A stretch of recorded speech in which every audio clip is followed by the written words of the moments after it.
নমস্কার, আমি অংশুমান। আমার পূজাঞ্জলি চ্যানেলে আপনাদের স্বাগত জানাই।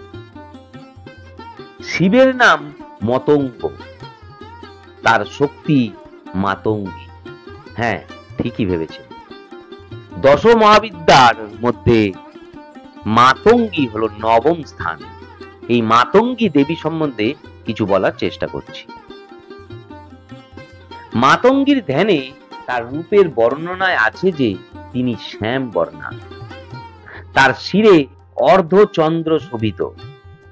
দেবী মাতঙ্গী ত্রিনয়না, রত্ন সিংহাসনে আসীনা। তার কান্তি নীল কমলের মতো এবং বিস্তৃত অরণ্য সদৃশ্য রাক্ষসকুলকে ভস্ম করতে দাবানলের ন্যায়। তার চার হাতে পাশ, অঙ্কুশ, খেটক ও খড়গ শোভিত। তিনি অসুরদের মোহিতকারিণী আর ভক্তকে অভীষ্ট ফলদায়িনী। গৃহস্থ জীবনে সুখদায়িনী, পুরুষার্থ সিদ্ধি এবং বাকবিলাসে পারঙ্গম হওয়ার জন্য মাতঙ্গিনীর সাধনা শ্রেয়। দশ মহাবিদ্যার মধ্যে এর স্থান নবম। নারদ পঞ্চরাত্রের দ্বাদশ অধ্যায়ে শিবকে চণ্ডাল এবং শিবাকে উচ্ছিষ্ট চণ্ডালী নামে বলা হয়েছে। এরই নাম মাতঙ্গী। পুরাকালে মতঙ্গ নামে এক ঋষি নানা বৃক্ষ শোভিত কদম্ব বনে সমস্ত প্রাণীকে বশ করার জন্য সংকল্প নিয়ে ভগবতী ত্রিপুরা দেবীকে তুষ্ট করার জন্য কঠোর তপস্যা করেছিলেন। সেই সময় ত্রিপুরা দেবীর নেত্র থেকে উৎপন্ন তেজপুঞ্জ এক শ্যামলা নারী বিগ্রহের রূপ ধারণ করে। তার নাম হয় রাজমাতঙ্গিনী। ইনি দক্ষিণ ও পশ্চিম আমনায়ের দেবী। রাজমাতঙ্গী, সুমুখী, বর্ষমাতঙ্গী ও কর্ণমাতঙ্গী এর অন্যান্য নাম।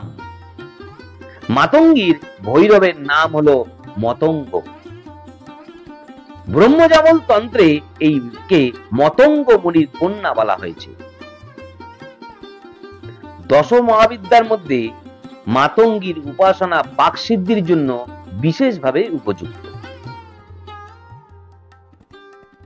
পুরশ্চার্ণবে বলা হয়েছে, অক্ষবক্ষে মহাদেবী মাতঙ্গিং সর্বসিদ্ধিদাম অস্যাঃ সেবন মাত্রেণ বাকসিদ্ধিং লভতে ধ্রুবম।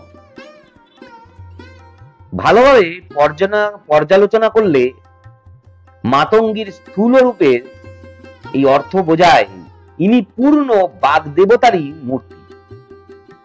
মাতঙ্গীর শ্যাম বর্ণ হলো পরাবাক বিন্দু। তার ত্রিনয়ন হলেন সূর্য, চন্দ্র এবং অগ্নি। তার চার বাহু, চারটি বেদ।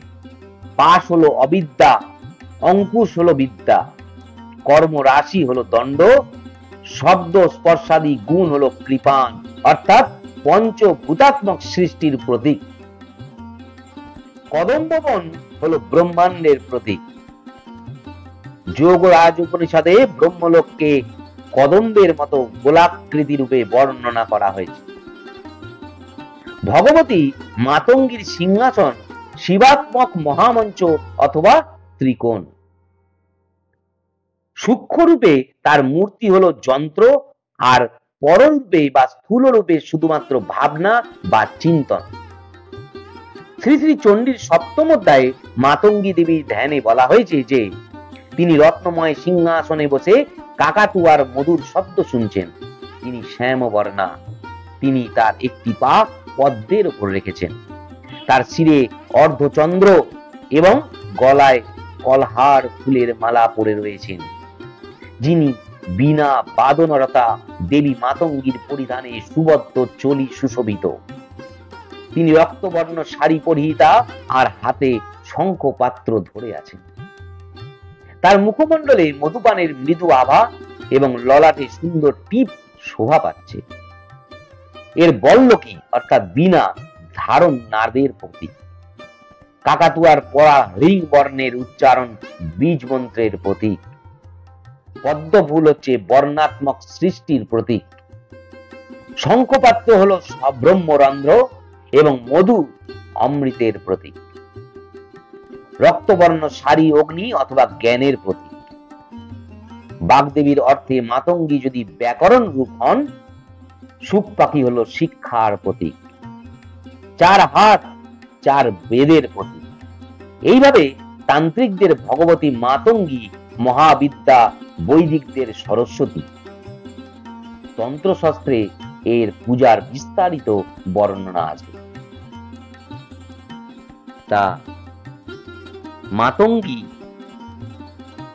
শিবের শক্তি, নবম দশমহাবিদ্যার মধ্যে নবম স্থান, তার সম্বন্ধে কিছু বলার চেষ্টা করলাম। শাস্ত্রোক্ত পুঁথি পড়ে আমি নিজের ভাষায় কিছু বলার চেষ্টা করলাম। যদি ভালো লেগে থাকে অবশ্যই আমার চ্যানেলে গিয়ে লাইক, কমেন্ট, শেয়ার করবেন। আপনারা সুস্থ থাকবেন। ধন্যবাদ।